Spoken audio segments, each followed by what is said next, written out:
It's a great pleasure to welcome you to the George Washington University and to the first of what I know will be many occasions to celebrate the Mayberg family and the Mayberg Center for Jewish Education and Leadership.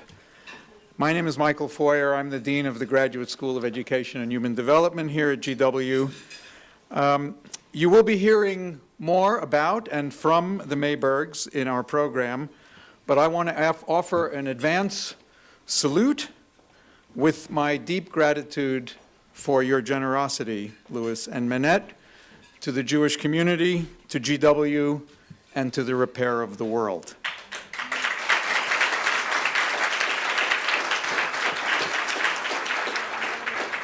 Enlightened philanthropy is foundational to the American experiment, and the evidence of altruism evinced by your gift is deeply reaffirming of the innate goodness of the American people. So I thank you again. I could digress into a short sermon about the ethics of giving, but I've been warned to keep my remarks to 3 minutes, which, if I succeed, people will then remember was also an act of generosity. I'm going to introduce our president, but first let me acknowledge a few special guests. I want to do a special shout out to colleagues here, Professor Rob Eisen of our Judaic Studies program. Rob, where are you? Our great Hillel Rabbi, Yoni Kaiser Blueth. Where are you, Yoni? Rabbi Yoni. It was their combined inspiration that led me to meet Erica Brown and to eventually this wonderful evening. I also want to say special hello and thank you to Todd Sukol, the Executive Director of the Mayberg Family Foundation, a new friend, a colleague, and truly an exemplar of the very best in philanthropic management that we have in this country. I will have more to say about Erica after dinner. Now, friends, it's an honor and pleasure to introduce my friend, mentor, and at least for the next few months, boss, Stephen Knapp, the president of the George Washington University. America has a special place for 16th presidents. And though I know that Steve is too modest to accept this analogy, I'd like to say that GW will now also remember our number 16 for his remarkable accomplishments. If you aren't too cold, wander around campus after dinner just to see the things that were not even imagined before Steve Knapp came here in 2007. Thank you, Steve, for your inspired support of our work in the education school, for your abiding interest and commitment to our projects that involve Jewish teaching and learning, for your support of partnerships with faculty and students in Israel, and for our efforts to reinforce ties between the GW Jewish community and the wonderful multitude of religious, cultural, racial, ethnic, and national identities represented in the great mosaic of our institution. Ladies and gentlemen, please join me in welcoming the 16th president of the George Washington University.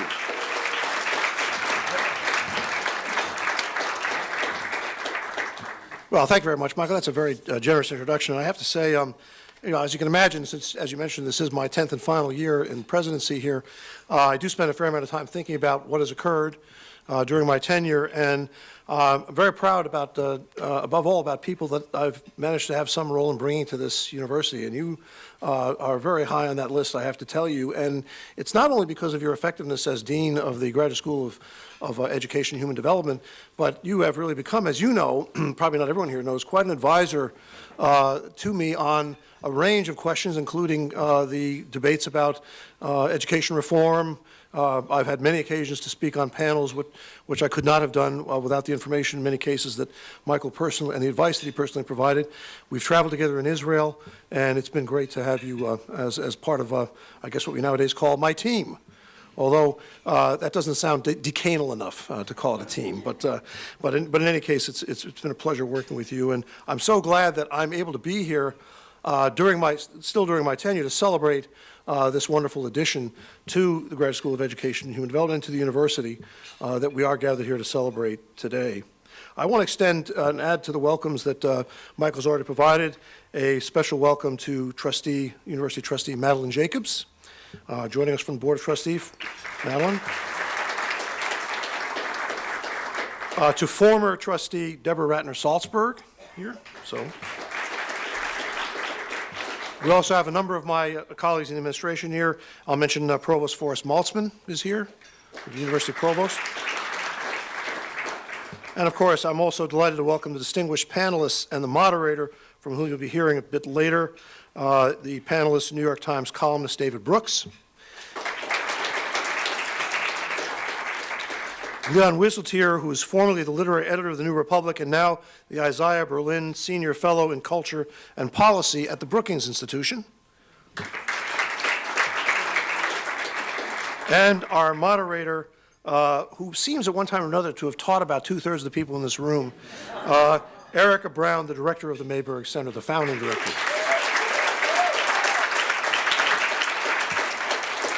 And of course, I want to join the Dean in extending a particular welcome to our guests of honor, Louis and Minette Mayberg. We're deeply grateful, very deeply grateful to the Mayberg family for their gift to establish the center and to enable us to appoint Professor Brown, a nationally and internationally recognized leader in adult Jewish education, as its founding director. So thank you once again for making this possible. Now, for those of you who haven't been here before, this is known as our City View room for obvious reasons. If you haven't had a chance, I hope you might, while the sun is still up now that we're in daylight savings, maybe have an opportunity to look around you and see the Reagan Airport over there. We have, you can see the Lee Mansion. We're looking over across at Arlington. We're seeing a number of the landmarks of Washington, D.C. And this is really a symbol, this location, of what it means to be the largest university in our nation's capital. This building that we're in here, 1957 E Street, happens to house our Elliott School of International Affairs, whose dean is fond of pointing out that if you drew a line from the State Department to the White House and drew another line from the Federal Reserve to the World Bank, they would intersect right here where we're sitting here. In fact, his office is directly below us, and he used to like to talk about how his office is right at that point of intersection. But what I particularly like about this room is the view it affords, one of the best views in the city, of our monument, which is right over there. Which leads me to say just a few words about George Washington and the relevance of our namesake to what we're celebrating tonight, because I think it's kind of an interesting connection. So George Washington, in his last will and testament, actually did spell out a vision for a university that would be located where we are now, and whose mission would be to bring together citizens from the former colonies. There were 16 states at the time he died in 1799, and they would live together, work together, study together, and form the kind of core citizen leadership of the new republic. And that was a very important moment for our university, because although there was no money at the time, he left the provision to create the university in the form of stock in a canal company. He was going to build a canal that would go from Virginia to the Ohio Valley. The canal was actually built. It's on the Virginia side of the Potomac. It was never profitable. The one that was built on this side became the C&O Canal, was profitable for that brief interval before the railroads came in and rendered the canals obsolete. But there was no money until a missionary named Luther Rice, a Baptist missionary, raised enough funds to go to Congress and President Monroe and fulfill Washington's vision by creating the university that he had imagined. But George Washington also wrote another important text in addition to that last will and testament that's relevant to us tonight. And that was his letter, very famous letter that he wrote on August 21st, 1790, addressed to the Hebrew congregation of Newport, Rhode Island. And it's a letter that contained this justly famous and rather resonant sentence. "It is now no more that toleration is spoken of as if it were the indulgence of one class of people, that another enjoy the exercise of their inherent natural rights, for happily the government of the United States, which gives to bigotry no sanction, to persecution no assistance, requires only that they who live under its protection should demean themselves as good citizens in giving it on all occasions their effectual support."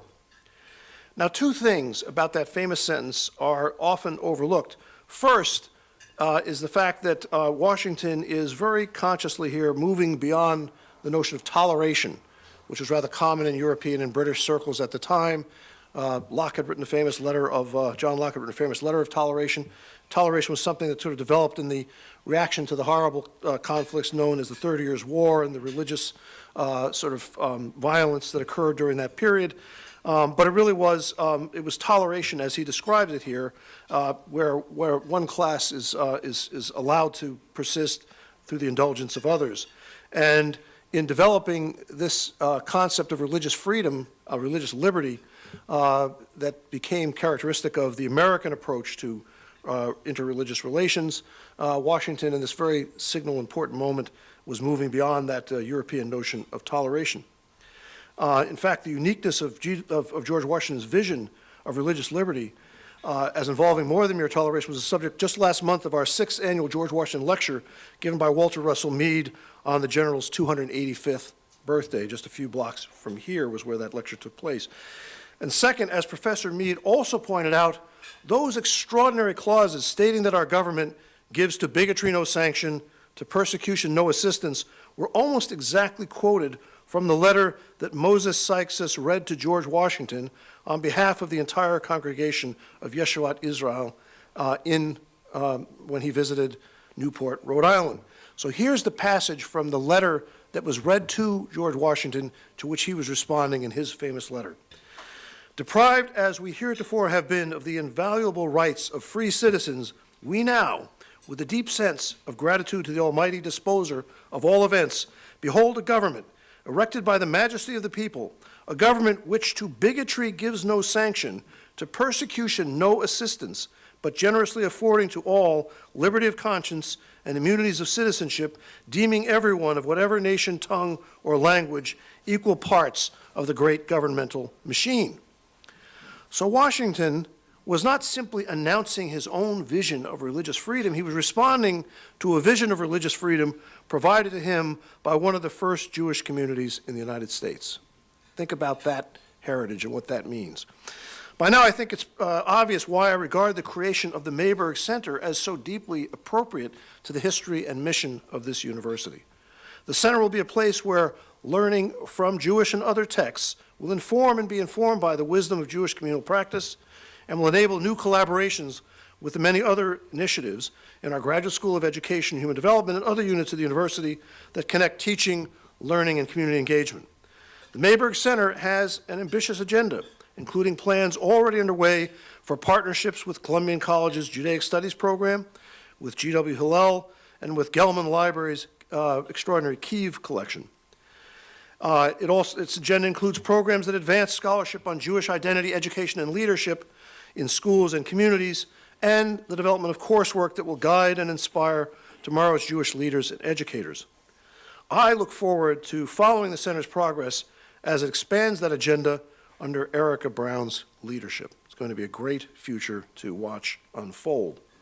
And now, although I was planning to give a toast, it will have to be a somewhat virtual toast, but I'm nevertheless delighted to do it, and I would like to offer, if you have a glass, if you could raise it, in honor of our guests of honor, the founders of our feast this evening, and the visionary creators of this fabulous opportunity for our university, Louis and Minette Mayberg. Thank you, Rabbi. Thank you, Rabbi Shapiro. Cheers. L'chaim. Ladies and gentlemen, the program will resume in a moment, but please enjoy the fellowship and the conversation over dinner. Thank you.